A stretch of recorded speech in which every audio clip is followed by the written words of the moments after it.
Goeiedag almal, dit is Werner van die Katholieke Netwerk Suid-Afrika. Vandag kyk ons na vrae 50 tot 58 van die kompendium van die Katekismus van die Katholieke Kerk. Vraag 50. Wat beteken dit dat God almagtig is? God het homself geopenbaar as sterk en geweldig, Psalm 24 vers 8, vir wie niks onmoontlik is nie, Lukas 1 vers 37. Sy almag is universeel, vol mysterie en word openbaar in die skepping van die wêreld uit niks en van die mens uit liefde, maar veral in die menswording en opstanding van sy seun, in die gawe van ons aanneming as sy kinders en in die vergifnis van sondes. Daarom rig die kerk haar gebed tot die almagtige God, almagtige ewige God, omnipotens sempertenne Deus. Vraag 51. Waarom is dit belangrik om te bevestig? In die begin het God die hemel en die aarde geskep. Genesis 1 vers 1. Omdat die skepping die grondslag is van alle goddelike heilsplanne. Dit maak die almagtige en alwyse liefde van God sigbaar. Dit is die eerste stap op die pad na die verbond van die ewige God met sy volk. Dit is die begin van die heilsgeskiedenis wat sy hoogtepunt in Christus bereik.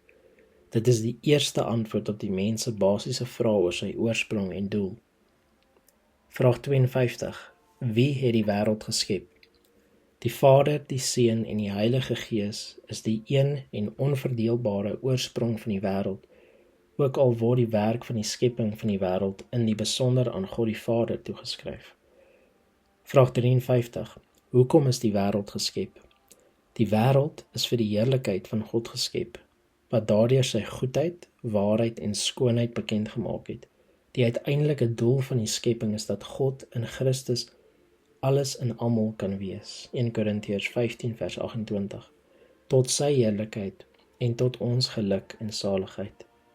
Die glorie van God is die lewende mens en die lewe van die mens is die aanskouing van God, 'n aanhaling deur Sint Irenaeus. Vraag 54. Hoe het God die wêreld geskep? God het die heelal uit vrye wil met wysheid en liefde geskep. Die wêreld is nie die produk van die een of ander noodsaak of blinde toeval nie. God het uit niks, ex nihilo, 2 Makabeërs 7 vers 28, 'n geordende en goeie wêreld geskep. Self oortref hy op oneindige wyse die wêreld wat hy geskep het. God hou sy skepping in stand en dra dit. Aan sy skepping gee hy die vermoë om te handel en deur middel van sy Seun en die Heilige Gees lei hy sy skepping tot voltooiing. Vraag 55. Wat behels die goddelike voorsienigheid? Dit behels die maniere hoe God dit beskik, waarvolgens God sy skepsels lei na daardie volmaakte end waartoe hy hulle geroep het. God is die soewereine meester van sy eie heilsplan vir die mens. Maar om die plan te verwesenlik, maak hy gebruik van die samewerking van sy skepsels. Terselfdertyd skenk hy aan sy skepsels die waardigheid om self te handel en die oorsaak van sy voorsienigheid in mekaar se lewens te wees. Vraag 56. Hoe kan die mens met goddelike voorsienigheid saamwerk? God respekteer ons menslike vryheid. Hy maak dit vir ons moontlik om saam met hom te werk. Hy nooi ons uit om deur middel van ons dade en gebede en ook deur ons lyding saam met hom te werk. Dit doen hy deur by mense 'n gesindheid op te wek, soos wat Filippense 2 vers 13 sê, hy wat die gewilligheid en die optrede in julle bewerk, soos hy dit goedvind, is God. Vraag 57. As God werklik almagtig en voorsienig is, waarom kom die kwaad vandaan? Waar kom die kwaad vandaan? Dit is slegs die Christelike geloof wat 'n antwoord het op hierdie geheimenisvolle en tragiese vraag. God is geensins regstreeks of onregstreeks die oorsaak van die kwaad nie.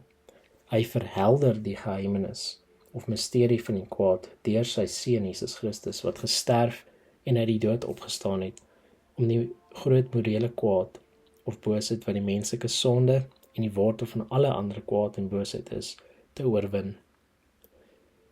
Vraag 58. Waarom laat God boosheid toe? Die geloof gee ons die versekering dat God nie boosheid sou toelaat indien hy nie uit dieselfde kwaad die goeie kan voortbring nie. God het dit alreeds op wonderbaarlike wyse gedoen deur die dood en opstanding van Christus, uit die ergste morele kwaad, boosheid, die moord op sy seun. Hy het die allergrootste goed laat voortkom, die verheerliking van Christus en ons verlossing. As jy enige vrae het, nie huiwer om na ons uit te reik, na daardie e-posadres of daardie selfoonnommers nie, of as jy iemand ken wat leiding nodig het op hulle pad na die Katolieke Kerk, moet ook nie huiwer om na ons uit te reik nie. God seën u.